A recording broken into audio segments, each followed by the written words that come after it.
Marketer of the Day, number 466. Better relationships, better business. Reinvent yourself in 30 days by being a nice guy and strengthen your personal connections with Doug Sandler.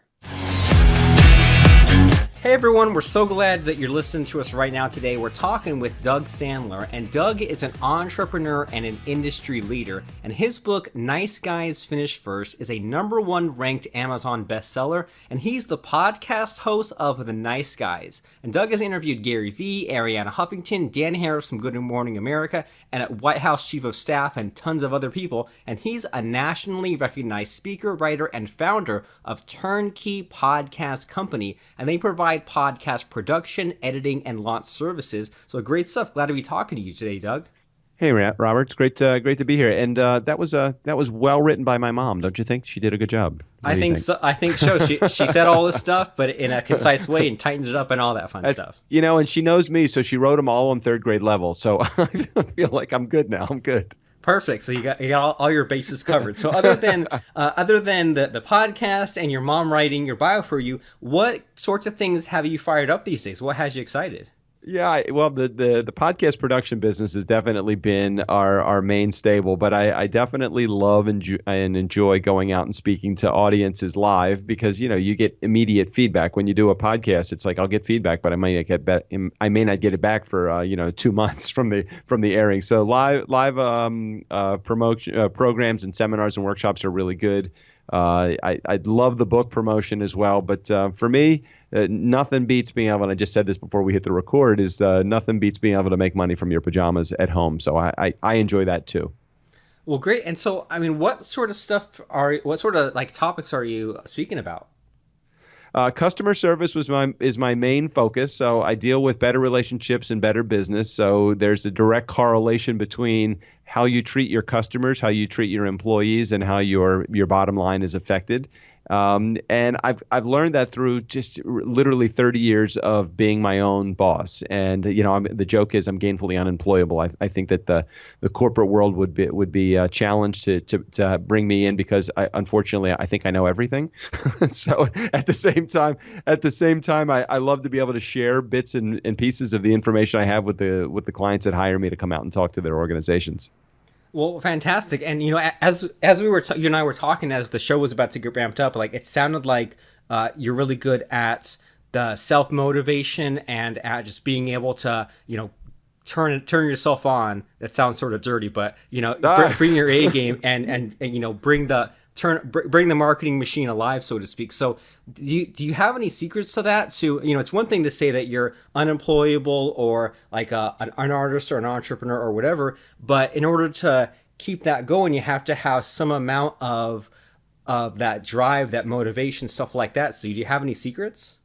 Well, I would say the secrets are in the simple stuff. And I know that might not sound like that's really complicated or a huge secret, or there is really no secret sauce. The reality of my job is it is all about these principles are going to apply no matter what your business is. If you return your phone calls, if you return your text messages, you respond in a timely fashion to your emails, if you show up on time or early for your appointments, if you stop overpromising and under-delivering and start to actually exceed expectations, and you communicate with the people that are near and dearest to you and build a network that way, if you just do those simple 5 or 6 things, then you will succeed no matter what business that you're in. So I would love to say that there is this huge secret. And when people come out and they say, hey, can you talk about this, this 24 seconds that will change your life? And I'm like, yeah, I can challenge you and your audience to the 24 seconds that will change your life. But the reality of that is really sending out 2 text messages a day has been the difference between me being ultra successful and an average level of success in my life. And there is no secret to success other than the simplicity of what it takes to do well. Super awesome. And so show up to your appointments, return your phone calls, end-to-end text. Don't let those things pile up. Don't let those things get away from you. Keep it simple. But I've got to hear about this 24 seconds because now you have my curiosity going. Sure. Well, that was great. Well, I guess the short story of it is never put your phone number in Huffington Post because people will call it. Nice. So I wrote this post called 24 Seconds That Will Change Your Life, and you can just go to huffpost.com and just type in my last name, Sandler, Sandler, and you'll find that this post, 24 Seconds That Will Change Your Life, It is all about sending out 2 text messages a day to people that are in your contact list. And Robert, you're probably like me. If you reach out, if you look at your phone and you pick it up and you look at how many contacts you have, you probably have a couple thousand contacts, if not more, in your on your contact list. If you reach out to 2 of them, just 2 of them in the course of your day, just with a simple statement, hope everything's going great, have a nice day, thinking about you, I'm an XOXO kind of guy, and you just hit send. That is it. Well, you're going to get 1 to 3 responses back, and you do that twice. So the average text message takes 12 seconds to send out. 2 of those 24 seconds, thereby the title 24 seconds that will change your life. But the 3 things that you're going to get back are a response like this. Send out a message that says, hope you're having a great day, thinking about you, XOXO. You're going to get back 1, who is this? And if you get back the who is this, that means you're only reaching out to people. Rarely do you reach people because they've changed their phone since then and you've never talked to them.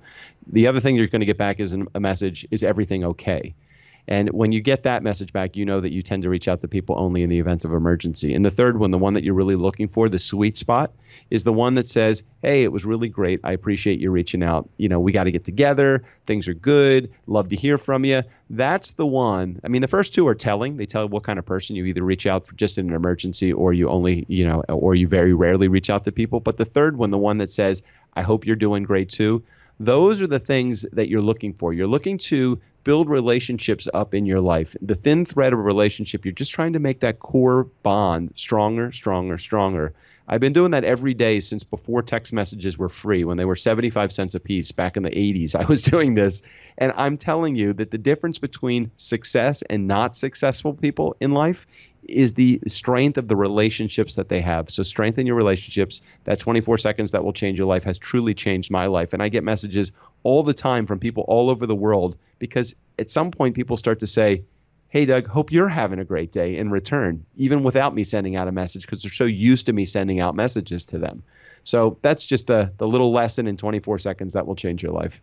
And I love that so much because a lot of people, I mean, it's easy for people to say, do nice things for other people or, reach out to people and just tell them that you were thinking about them and things like that. But I've noticed as far as myself applying that sort of advice, sometimes days or weeks go by when I just will forget to do something nice for someone, or I'll not know like who to reach out to or what to do, or make it too complicated. So I love this exercise of just and so is it 2 random people that you go and reach out and send this message to, or do you have it planned, or how does that part work? Yeah, it's interesting. Here's how I do it for me. Now, it's going to be different things for different people. You'll come up with your own system, but literally I go, and I send out many more than 2 text messages a day, but I literally go through the alphabet A through Z, and whoever is one of those in the first category of A's, B's, C's, D, people come up, just random names when I do A, B, C, D, and it's people that are already in my contact list. So I just send out messages. I'll send out 10 or 15 of them at a time. I'll be standing in line at the grocery store and send out 10 of them. Or I'll still be in the post office, or I'll be wherever, I'll waiting in traffic.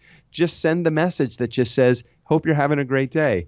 It's such an amazing thing that, the other thing that's really interesting about this relationship building thing is imagine trying to catch people in the act of doing something right.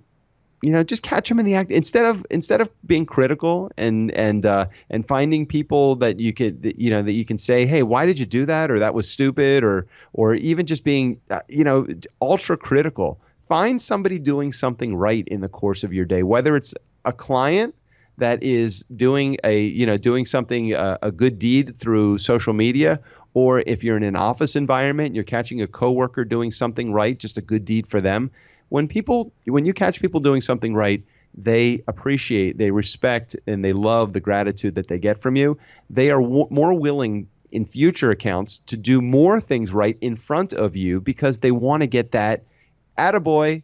When people get that and that you make them feel good, you want people always leaving your company having felt better about themselves when they have left you than before they met you. And that's the best way to do it as well.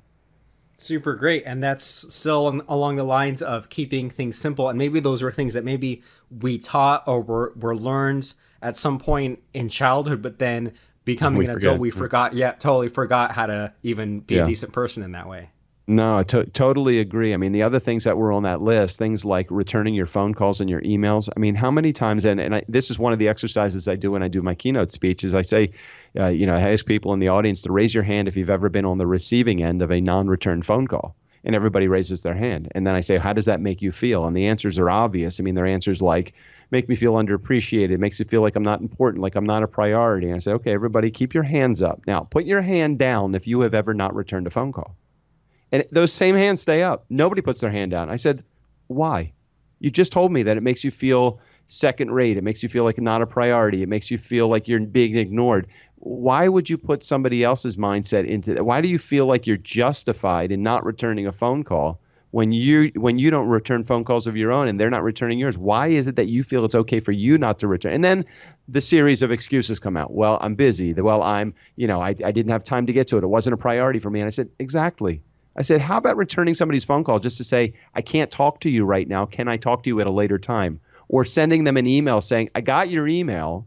I appreciate the email. I don't have the answers to your questions right now. As soon as I get them, I will be back in touch with you. That should be within the next 48 hours, within the next 27 minutes, it's just, we have to set better expectations for people in this life. And I think that most people just don't think that they're hurting people's feelings by not returning a phone call or an email. And I'm telling you, you're wrong if you think that's the way. And that's really interesting because there's two sides. There's two parts of that, right? Number one is that it seems like we over exaggerate or take it personally if someone flakes out on us, but then when we ourselves flake out on other people, we seem to minimize that and not even consider that their feelings might be hurt as well. Well, exactly. It's the same reason why when somebody shows up late for an appointment and they say, hey, I'm sorry it was traffic, or hey, I'm sorry it was this or that. It's not like you didn't know 10 minutes before you were going to be late that you weren't going to be late. Why don't you just pick up the phone and just say, hey, I'm really sorry. I'm running late. I should be 10 minutes later. Or better yet, if you're going to be late and 30 minutes ahead of time or an hour ahead of time, just let the person on the other side of that appointment understand, and they'll be much more respectful of you if you respect their time. It's those simple things that make a huge difference in how people treat, respect, and whether they're going to want to do business with you. Whether they're a client of yours or you're a vendor of theirs, doesn't matter. The respect has got to go all the way through every relationship that you have, personal and professional. I love it. And so it seems like there are a lot of things to keep track of here. So do you have some kind of like a master list, or at least a way to make some of these things become part of the routine so that the way they stick? Absolutely. There's a program that I have, a free program, and I'm happy to share it with any of your listeners or in your community. It's called the Nice Guy 30, and it's 30 days to better habits. And it's those 5 habits: return your calls, return your emails, be on time every time, stop overpromising and underdelivering, and reach out twice a day to people that are on your contact list. Those 5 things, if done over consistently over a period of the next 30 days, you'll start to see the results of the habits that you're putting in place today with this Nice Guy 30 program. So where can people claim that? Let's see. We can probably just give them a link for you, but I think that it will be, I believe that turnkeypodcast.com/Robert Plank is actually where we're going to put it, is if memory serves me correctly. Okay, so the turnkeypodcast.com/Robert Plank? Just turnkeypodcast.com/Robert Plank. All right, super great. TurnKeyPodcast.com/Robert Plank is where you guys can claim that Nice Guy 30 to get those 5 habits figured out and a part of you after 30 days. And so speaking of this whole Nice Guys concept, can you tell me about your book and your podcast? Sure. Well, the Nice Guy brand was created about 6 or 7 years ago through a reinvention of my career. And it started out by being a book that actually started out by being a speaking service that I started to introduce to the keynoting world, and then that developed into a book, and that developed into a podcast, because my podcast was a way for me to promote my book and my speaking business. And the philosophies that I have put together through this Nice Guys Finish First book and the Nice Guys podcast and platform all came about over the last 30 years of just understanding the dynamics of building better relationships. It really is about those things, that Nice Guy 30, those 5 steps that I was telling you about. It's all about, just catching people in the act of doing something right. So the philosophy really developed out of just understanding the dynamics of how relationships work and why why, when you are nice, as opposed to being a jerk, that business actually finds its way to you. So that's how the entire philosophy just evolved. Well, it's a great philosophy. And so, I mean, what sort of, I mean, what kind of subtopics does the book and the podcast get into? Is it just these 5 habits, or does it go into other stuff? No, it goes into many other things, including things like how to build better relationships, how to get people to trust you, the habits that you can put in place in order to be on time on a regular basis, proper time management, proper schedule management, how to treat people that are, how to evolve the law of attraction to your advantage. I mean, there are so many different ways. There's 15 chapters in the book, and each chapter really does, talks about how nice guys, how we're leaders, how nice guys are effective salespeople, how nice guys can learn to be trusted. So the book really does take it takes a microscopic look at the things that happened in my career that helped me formulate the principles in each of the chapters, and it really does take a microscopic look of specific things about how to make people trust you, how to be a better communicator with people. How, each of the principles that are in the book are just a small journey, a microcosm of my life and what I did in order to get to where I am. Well, it sounds like a great concept. And you said that you've been at this for 30 years. So were you always a nice guy? Does this nice guy stuff come naturally? Did you have to figure it out? What happened there? A little bit of both. I mean, I've always thought I was a nice guy. Going back, part of the preface of the book, I talk about the concept of being nice actually evolved when I was probably 6 or 7 years old, and I used to leave the house, and my mom used to instill this feeling in me, Dougie, be nice. And so that was that's always been a part of my makeup in my world. The issue was that when you get to be, and I'm in a business as an entertainer, I was in business probably for 10 or 15 years. And my ego started to get in the way because I knew that I was like at the top of my game. But the problem was that my ego was also leading me to believe I was at the top of my game. And I would start to listen less to what my customers wanted and follow more of the intuition that I thought would be the way to go for fulfilling a client's problems or needs or obligations. And I realized that I wasn't investing enough time and energy and resources in my clients, and I wasn't inspiring them at all. And I was executing a plan, but I was just trying to make it a satisfactory relationship. And we all know that if you develop a relationship with a client that's just satisfactory, it's not going to last really long. So I discovered in 1992, as I was actually doing a function that as a DJ, which is my entertainment business, that I really was failing to invest time and energy in my clients, and I was not inspiring them at all. I was just meh about my entire career, and I was not executing a plan at all. I was just kind of going through the motions.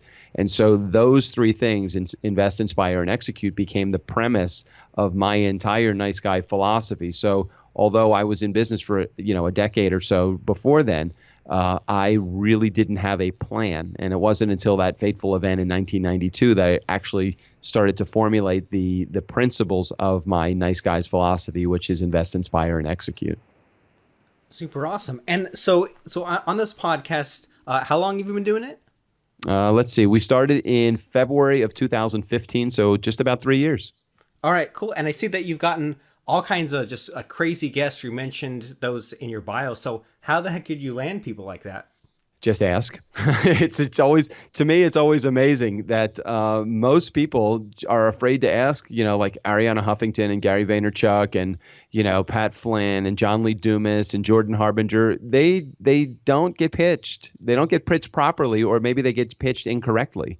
So for me, persistence is one thing, but you can't do it to an obnoxious degree. And your timing has to be right too. So when Arianna Huffington had a book that was coming out, my timing happened to be right, and I happened to have a contact within her publicist's office, made the right contact at the right time, and she came on the show and did the same thing with Gary Vee. He was promoting his new podcast at the time, and at that point he didn't need me, but it certainly was great to be able to have somebody that could help him, blast his message out, even to a couple hundred listeners, which I think is all we had at the time. So it is very interesting how people gauge, your show from the level of credible guests that you have. But the reality of it is, having normal people, regular people on the show actually helps you promote your business, your podcast, and your brand much more than having the credible sources that feed your ego. It's the people that help you promote your show to their audiences. Those are the ones that we could all use more of. Right, and I've also noted, like, I haven't had any like super duper household names on my show, but I've noticed that sometimes if there's someone who's a nice get, then I'll have them on, and sometimes they'll just be kind of like, it'll just be like an okay interview versus someone who I had never heard of. We end up with like a super amazing interview, and I've just noticed I'm not necessarily like disappointed by the big name, but sometimes I've just found like I'd rather have the interesting conversation with a normal person more on my level as opposed to the big name. Now, completely agree. That conversation that you're going to have with the normal person, the people like you and me, those are ultimately the ones that are going to be the most successful for you. They're going to help you build your brand. Yes, they may not feed your ego, but you know what? My ego does not get fed at the bank. My bank account gets fed by the people that help me get that cash register to ring. And those are the normal people like you and me that have a great message, that are inspiring, that are relatable, that are genuine, that completely are, my audience falls in love with them.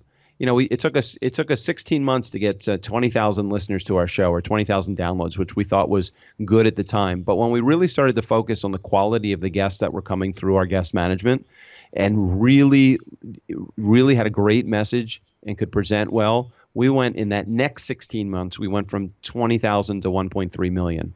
So for us, it really is all about finding people that are credible, genuine, authentic, they're just good people, like you were just saying before.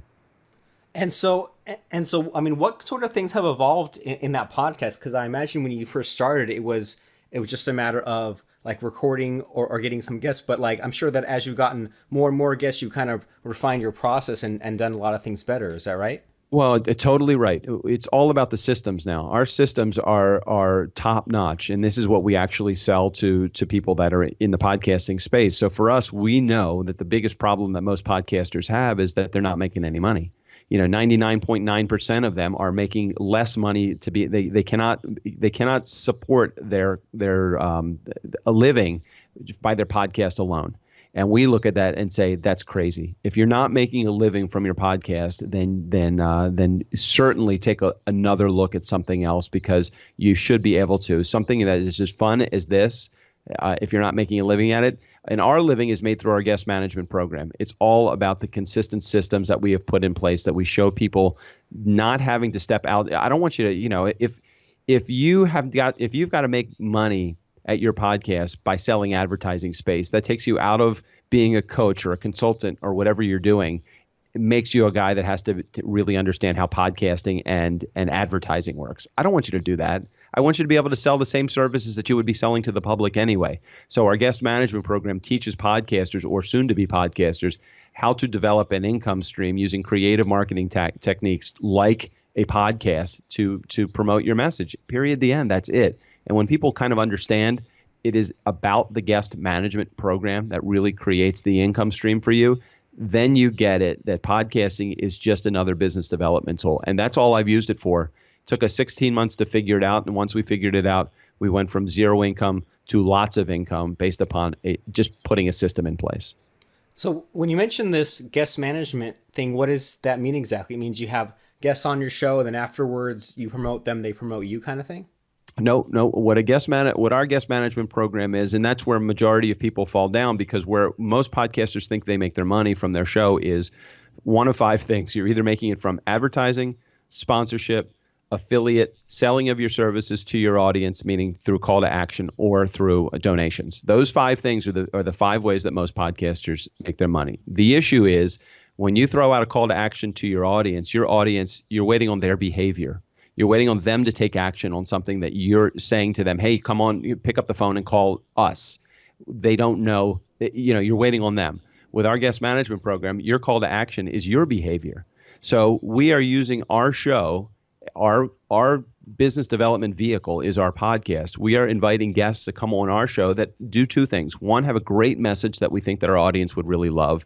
But second, have a great potential to be clients for the services that we offer. So if that makes you a business coach or a janitor or an HVAC guy or a car mechanic, whatever it is that you sell, those are the people that you want to invite on your show. They have a great message that they can talk to your audience about the items that you want to share with your audience, but they also have a need for the services that you offer. At the end of the show, in my particular case, because my space is podcasting, I basically say, now, why is it that you don't have a podcast?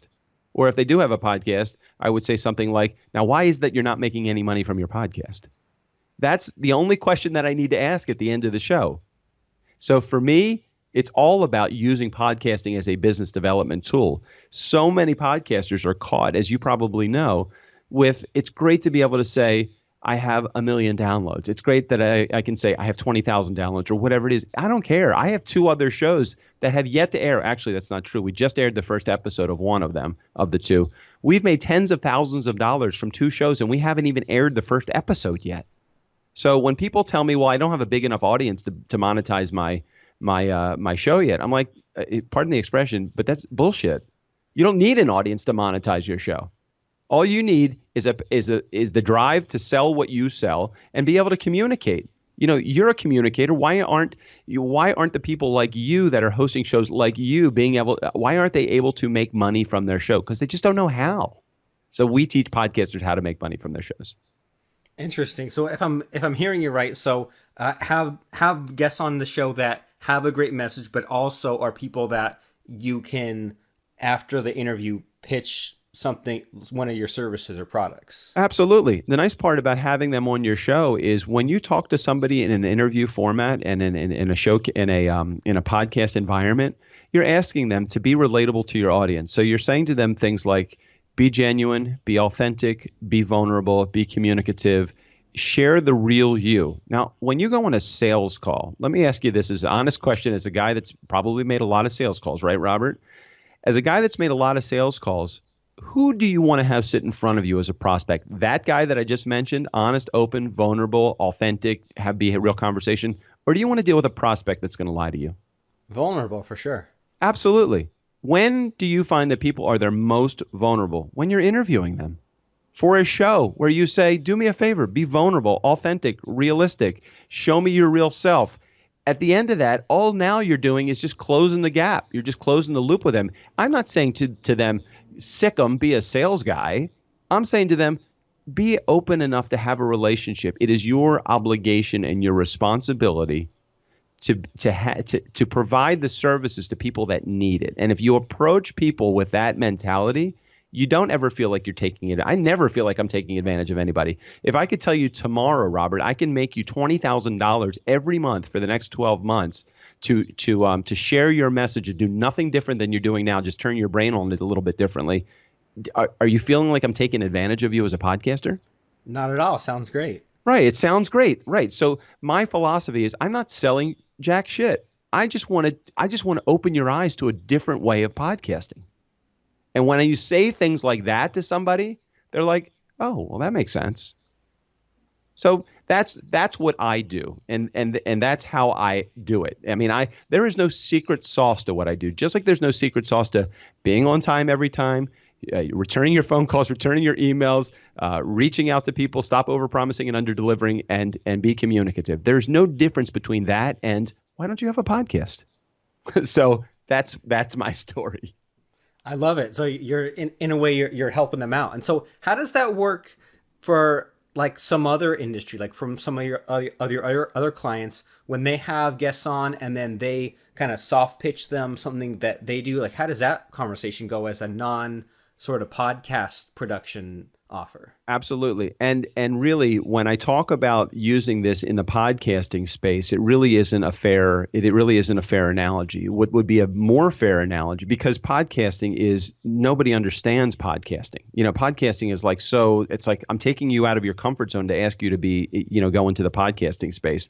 But how about if I'm a professional coach in customer service, and what my job is, I'm a keynote speaker in the world of customer service. So I'm going to invite, heads of CEO or heads of organizations, CEOs, people that are the heads of sales departments, people that are in charge of HR. I'm going to have them on my show, ask them all about the conferences that they put together, the messages that they present to their people, and share with my audience the message of these high achievers, the CEOs, the HR people, the salespeople. And at the end of that, I'm going to say, hey, the things that we talked about on the show today, I mean, it sounds like there's a lot of opportunity in your world to improve in customer service. I happen to be a speaker in customer service. Would it be okay if I stayed in touch with you?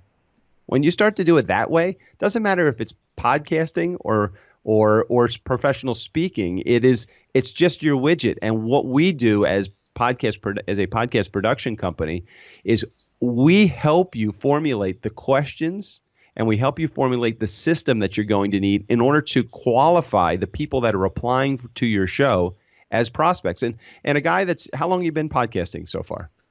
5 years. Okay, so in the 5 years that you've prospected, and I ask this because I don't know the answer, but I know it for me personally. But in your particular case, how many pitches do you get in a week? Are you saying pitches like as people that want to come on your show? Sorry, how many pitches do you get for people that want to come on your show every week? Tons. I mean, if I were to guess, maybe like 5 to 10. Okay, 5 to 10. And when you start to actually go after them, when you start to actually go after getting more pitches rather than less pitches, you'll probably get anywhere between 15 to 25. Sure. So what I tell everybody is, how would you like it if you never had to make a cold call again, where the people that are pitching you to be on the show are not actually pitching you to be on the show as a guest, they're actually pitching you so that they can become a client of yours? Sounds great. Well, yeah, of course. I mean, and that's the reality of how our job is. I don't have to make a cold call ever again. I have unlimited people. I have 5 to 50 people every week reach out to me and say, I'd like to be on your show. Now, they've pre-qualified themselves because of the Q&As that I put out there in my funnel. They have selected and qualified themselves whether they want to be on my show or not. And they don't even realize it, that they're actually qualifying whether they want to be a client of mine or not. Well, dang. Well, that sounds really great, because I've been I've had guests on my show before, and they've pitched me on something, or they've got me booked on a call for later in the week, and I've always thought like they somehow did that pretty smoothly without it being awkward, and I'd love to be able to do that. Right. And it's not even, see, the position that we are all taking as people that get sold. So let's put us in the prospect seat for a second. The pitch that we are always looking at is, what did that person say to take advantage of me? You know, what did that person say to trick me into an appointment? And the thing I'm throwing back at you is that if you're a good communicator, and when you set up a system in place, you're not actually tricking anybody to do anything. You're helping them to achieve something else. We're not trying to get your money. We're trying to get you to invest in something so that you will see that by investing whatever it is amount of money to buy your professional consultation services, that you're going to help them generate more income for themselves. In my particular case, it happens to be a tool that is a moneymaker rather than a money spender. So that's the best part about whether it's my services or anything, any consultant that's doing something. We want people to get it, that stop feeling like you're selling something and start realizing that you're actually helping somebody to achieve something that they could not have gotten to without you.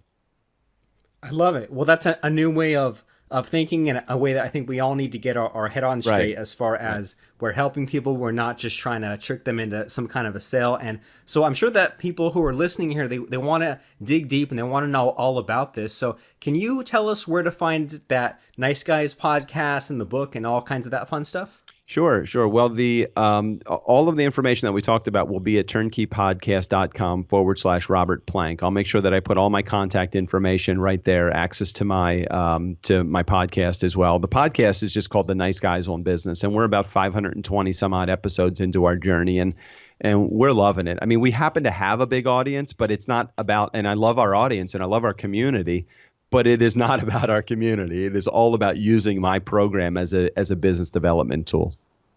Oh, great. And that program, that TurnKey Podcast, can you tell us about that too? Sure. Well, that was exactly what we had just gone through. That is the system that we set up. It's concept to launch. If you're not an existing podcaster, if you're somebody that's thinking about podcasting would be a good opportunity for you, then we do concept to launch. If you are an existing podcaster already, we do a program called a Ready, Aim, Fire relaunch program where we walk you through all of our systems.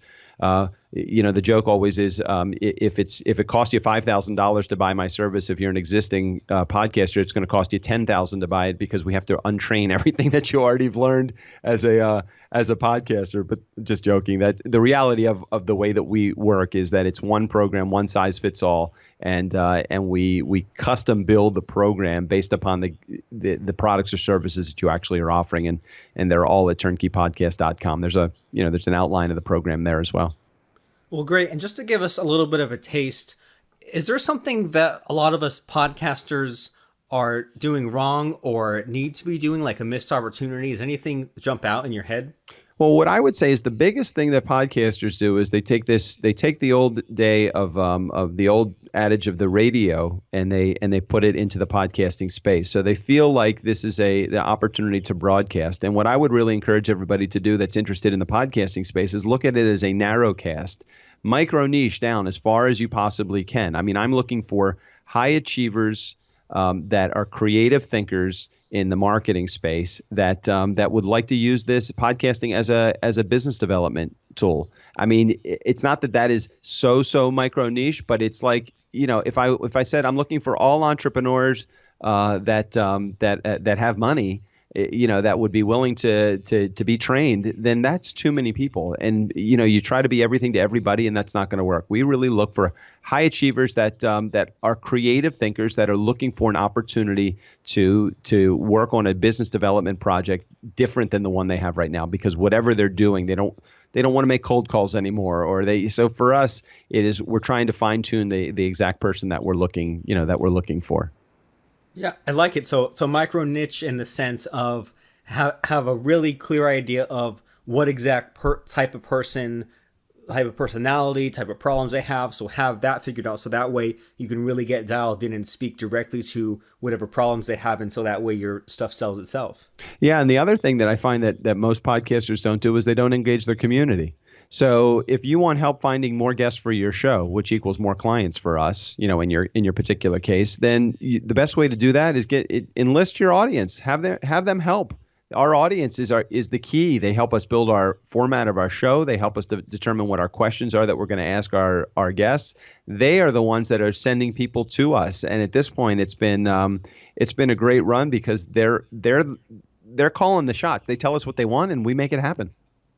Awesome. So great advice there is engage that community and ask them what they want. And so, I mean, how far does that go? Do you ask them about to send in specific questions or recommend guests, or just in general what they want? A little bit of everything. There are some of our guests that actually have become volunteers in our little workforce. We had people that volunteered initially to help us create our turnkey system. We had volunteer that help us with our social media outreach. We've had audio engineers that have helped us with the editing.